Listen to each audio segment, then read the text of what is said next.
అందరికీ నమస్కారం. మా ఛానల్కి తిరిగ స్వాగతం. ఈ వీడియోలో ఈపీఎస్ 95 పెన్షనర్లకు సంబంధించి మరో పెద్ద వార్త బయటకు వస్తోంది. అనేక వార్తా మీడియా సంస్థలు ఈ కథనాన్ని కవర్ చేశాయి మరియు మీరు సంబంధిత వార్తల క్లిప్లను చూడవచ్చు. టాపిక్లోకి వెళ్లే ముందు మీ అందరినీ మా ఛానల్ని సబ్స్క్రైబ్ చేసి మాకు సపోర్ట్ చేయవలసిందిగా కోరుతున్నాము.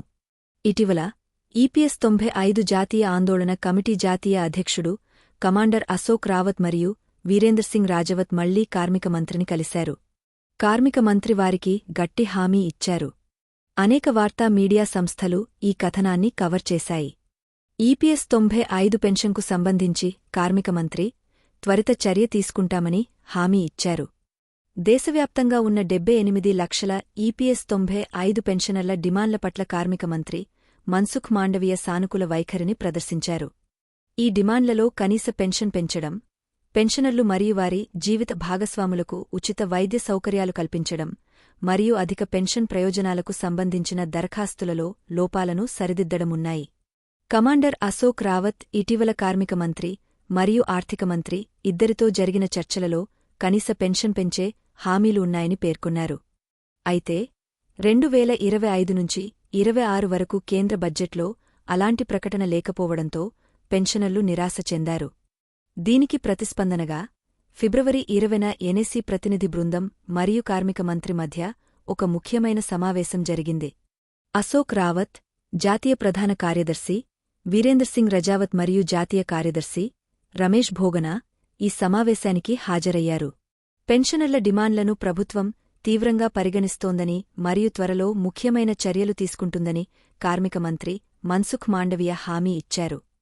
సీనియర్ సిటిజన్ల జీవితాలను మెరుగుపరచడానికి ప్రభుత్వం పూర్తిగా కట్టుబడి ఉందని మరియు పెన్షనర్లకు మెరుగైన వైద్య సౌకర్యాలను అందించడంలో మరియు అధిక పెన్షన్ పథకాన్ని సమగ్రంగా సమీక్షించడంలో వేగంగా పనిచేస్తుందని ఆయన నొక్కి చెప్పారు.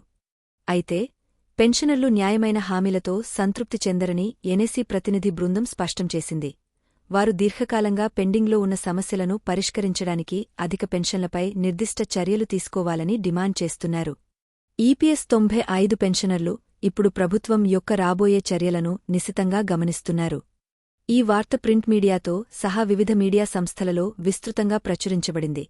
ఈపీఎస్ 95 పెన్షనర్ల ఎన్ఎస్సీ యొక్క కమాండర్ అశోక్ రావత్ మళ్లీ కార్మిక మంత్రిని కలిశారని హైలైట్ చేసింది. ఈపీఎస్ 95 పెన్షనర్లకు సంబంధించిన పనిని వీలైనంత త్వరగా పూర్తి చేస్తామని కార్మిక మంత్రి హామీ ఇచ్చారు.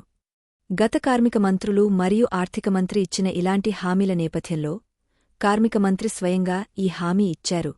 పెన్షనర్లు నెలకు కనీసం 7,500 పెన్షన్ మరియు ఉచిత వైద్య సదుపాయాలను కోరుతున్నారు. వివిధ మంత్రుల నుండి అనేక హామీలు ఉన్నప్పటికీ ఈ డిమాండ్లు నెరవేరలేదు. మీకు ఈ వీడియో ఇన్ఫర్మేటివ్గా అనిపిస్తే దిగువ వ్యాఖ్యలలో మీ అభిప్రాయాలను వినడానికి మేము ఇష్టపడతాము. దయచేసి ఈపీఎస్ 95 పెన్షన్లకు సంబంధించిన అన్ని విషయాల గురించి అప్డేట్గా ఉండటానికి మా ఛానల్ని లైక్ చేయండి, షేర్ చేయండి మరియు సబ్స్క్రైబ్ చేయండి. ఈ వీడియో చూసినందుకు ధన్యవాదాలు.